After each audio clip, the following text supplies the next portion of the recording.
اسلام میں سلام کہا جاتا ہے اور یہودی مذہب میں شالوم۔ یہ مسلمان اور یہودی بچے اسی بارے میں گیت گا رہے ہیں۔ Shalom, salam. Here we go now.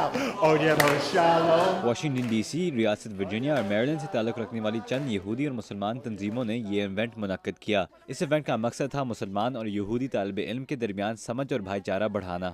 Rock crack park میں اکٹھا ہو کر ان طالب علموں نے ساتھ مل کر درختوں کو جھاڑیوں سے بچایا، پارک میں سے کوڑا اٹھایا اور غریب افراد کے لیے کھانا سمیٹا۔ رابع جیری سروٹا کا تعلق کانگریگیشن شیرات ہان نفیش سے ہے۔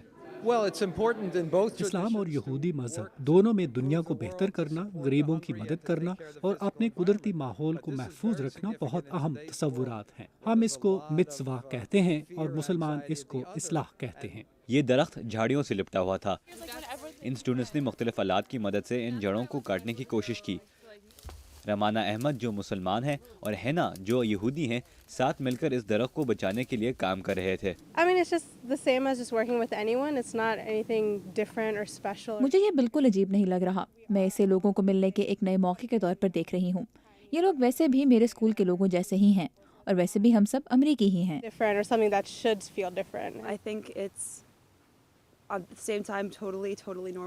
مجھے یہ بالکل نارمل لگ رہا ہے، اس میں کوئی عجیب بات ہی نہیں، بلکہ شاید وہ لوگ جو سمجھتے ہیں کہ یہ عجیب ہے انہیں لوگوں کو یہاں آ کر یہ کام کرنا چاہیے۔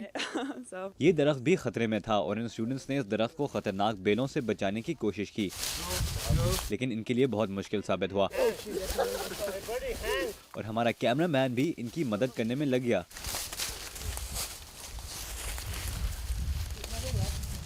جیک ان میں سے ایک یہودی اسٹوڈنٹ ہے۔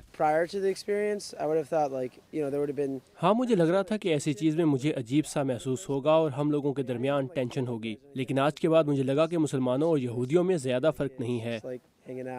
احمد عبدالرادی مسلمان اسٹوڈنٹ ہیں۔ آج سے پہلے میرے یہودیوں کے بارے میں کافی منفی تاثرات تھے، لیکن ان بچوں کے ساتھ کام کر کے مجھے احساس ہوا کہ ہم ایک جیسے ہیں، ہم سب بچے ہیں اور ہم سب انسان ہیں۔ کام کرنے کے بعد سب لوگ پھر سے اکٹھا ہوئے۔ عصر کی نماز کا وقت ہو گیا تھا۔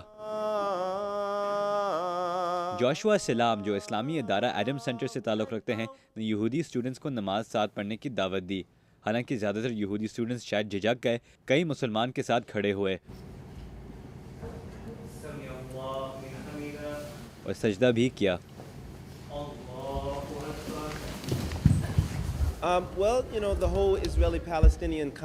اسرائیل اور فلسطین کے درمیان جھگڑے کے بارے میں بہت سننے میں آتا ہے، لیکن اس تقریب سے ہم لوگوں کو دکھا رہے ہیں کہ یہودی اور مسلمان لڑائی جھگڑے کی بنا ساتھ مل کر کام کر سکتے ہیں۔ نماز کے بعد پیزا آیا اور ان اسٹوڈنٹس کو ملنے جلنے کا موقع ملا۔ آج مسلمان اور یہودی بچوں نے ساتھ مل کر کام کیا، کھانا کھایا اور بات چیت کی۔ حالانکہ یہ لوگ جانتے ہیں کہ اس دن کے بعد مسلمانوں اور یہودیوں کے درمیان اچانک امن تو نہیں قائم ہو جائے گا، لیکن یہ لوگ کم از کم یہ تو کہہ سکتے ہیں کہ انہوں نے کوشش کی۔ رضا نقوی، اردو VOA، میریلینڈ۔